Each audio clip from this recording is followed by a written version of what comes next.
Hi everybody, Mike with Enviroscape LA, and we've just evolved. What I mean by that is we have this thing we call the USA Garden. It's a wicking vegetable garden that we figured out how to make a better mousetrap, so to speak, but with a vegetable garden. What we did was on the bottom half, we put screen beach sand, because screen beach sand is like a napkin. You know, when you have like a water spot on your table, you put a napkin and it sucks it up. Well, there's capillary action there. That's what we call it. So screen beach sand, you can get about 10 to 12 inches of capillary action. If you put water at the bottom, it'll pull it to the top. So what we did here, and we just finished this, is we actually have on the bottom of this planter here, we have screen beach sand on the bottom, and on the top half we have compost. Now what we've done is we put EPDM 45 millimeter EPDM pond liner right here to waterproof it. So we actually put right here, this is the wood, but then it's waterproofed with this. Then we put a bulkhead fitting on the bottom, and we actually installed a pond autofill that we typically use with ponds and waterfalls. We put that into the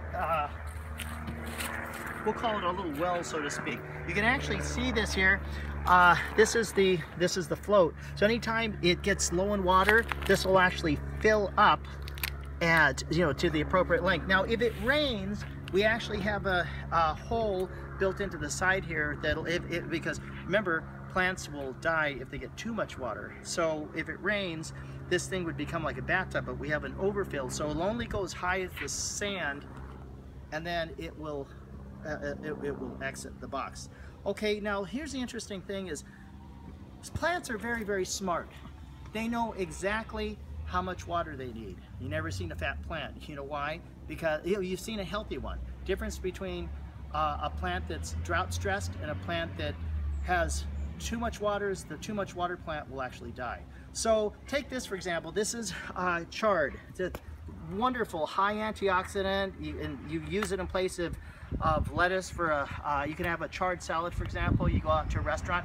So what happens is this chard sticks its roots deep, and so if it sticks it into the water, it takes just the water it needs.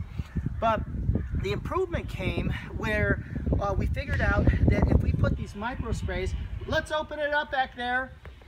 Check this out. These are little micro spray sprinklers. They're micro spray sprinklers. So these are little adjustable. I could turn this thing all the way on, like whoop, there we go. Sorry about that. Or we can actually shut it completely off. And so what happens is when you plant seed, you don't want to be out here with a hose just watering it every day, which is what it needs, once or twice a day watering when you plant seed. But what happens is this will water it automatically. And then once the plants have sprouted, they've grown tap roots into the screen beach sand, then you can just turn these things completely off. See that? Boom. Completely off. Done. I'm going to leave it on just for demonstration purposes. So here's the interesting thing is that this right now only goes on when the sprinkler system goes on with the rest of the drip irrigation. And this autofill only goes on when the whole system goes on. So it's not on all the time. It's just when it gets drip. Anyway, just another improvement. The evolution of vegetable gardens is here. It's now. We need to save water as a society for future generations.